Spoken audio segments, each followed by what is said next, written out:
नमस्कार दोस्तों, स्वागत है आपका हिंदी नॉलेज शो में। तो दोस्तों, तेजस MK2 फाइटर जेट, जो इसे नहीं जानते, ये भारत का एक 4.5 जनरेशन लड़ाकू विमान होने जा रहा है। उदाहरण के लिए भारत के पास जो राफेल लड़ाकू विमान है वो भी 4.5 जनरेशन का है।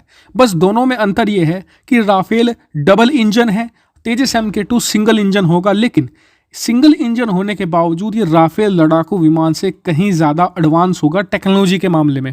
वहीं एमका प्रोजेक्ट की तरह इसे बनने में 4-5 साल नहीं लगेंगे। ये बहुत ही जल्द भारतीय सेना में शामिल होने जा रहा है। इस वीडियो में मैं आपको बताऊंगा भाई कब तक। लेकिन उससे पहले हुआ क्या कि अब से 2.5 महीना पहले मैंने आपको एक खबर दी थी, जिसमें मैंने आपको बताया था कि तेजस MK2 का निर्माण शुरू हो चुका है, मेटल कटिंग का प्रोसेस भी हो चुका है। और ये खबर हमें खुद ADA ने दी थी, जो इस पूरे प्रोजेक्ट को लीड कर रही है, जो मैंने आपको उस समय बताई भी थी। लेकिन अब हुआ क्या कि पिछले 1 महीने से भारत के डिफेंस सेक्टर में एक फेक न्यूज फैलाई जा रही थी, जो आप तक भी जरूर पहुंची होगी। इसके अनुसार भारतीय वायुसेना अब तेजस MK2 को अपनी फ्लीट में शामिल नहीं करना चाहती और इसीलिए अब तेजस MK2 नहीं बनेगा। ये पूरा प्रोग्राम ही कैंसिल हो चुका है। अब ये खबर इतनी ज़्यादा फैलाई गई कि आप में से भी बहुत से लोगों ने मुझे वो आर्टिकल भेजे, वो वीडियो भेजी जो बनाई गई थी यूट्यूब पर कि क्या ये सच है। लेकिन मुझे पता था कि ये पूरी तरीके से नॉनसेंस खबर है, मैंने उन पर ध्यान नहीं दिया। लेकिन आज खुद ADA ने इस पर एक बहुत ज़्यादा बड़ी खबर दी है। साथ ही हमें ये भी बताया है कि तेजस MK2 का काम कहाँ तक पहुँच चुका है, कब तक ये भारतीय वायुसेना में शामिल हो जाएगा, जो मैं आपको बताने जा रहा हूं। तो हमारे जो ADA के प्रोग्राम डायरेक्टर हैं, उन्होंने बताया है कि जो हमारा तेजस MK2 का प्रोग्राम है वो पूरी रफ्तार से आगे बढ़ रहा है और जो शेड्यूल हमने तय किया था उसी के हिसाब से सब काम किया जा रहा है।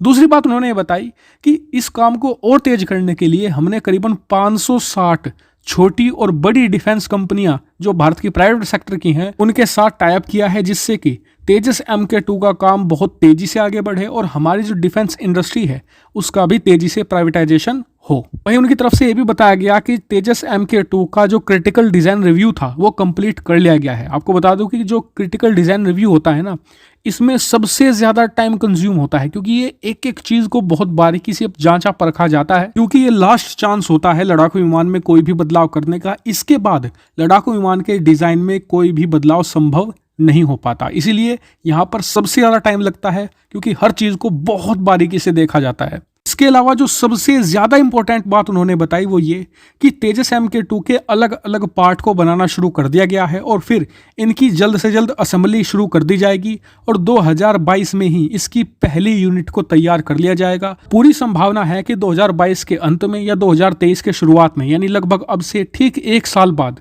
पहला तेजस MK2 उड़ान भरेगा। और ये सब कुछ शेड्यूल पर हो, इसीलिए इसके लिए 2 स्पेशल उत्तम ऐसा रडार को भी डेवलप किया जा रहा है, जो अगले साल अप्रैल तक, यानी अब से कुछ 6 महीने बाद HAL को डिलीवर किए जाएंगे, ताकि जो तेजस MK2 की पहली यूनिट है उसमें लगाकर इसकी जल्द से जल्द फ्लाइट टेस्ट शुरू की जा सके। तो इतनी सारी अपडेट निकलकर सामने आए हैं तेजस MK2 से। इससे आप ये बात तो साफ समझ गए होंगे कि तेजस MK2 कैंसिल तो नहीं होने वाला, उल्टा 1 साल बाद आपको पहला तेजस MK2 उड़ान भरता हुआ दिखेगा।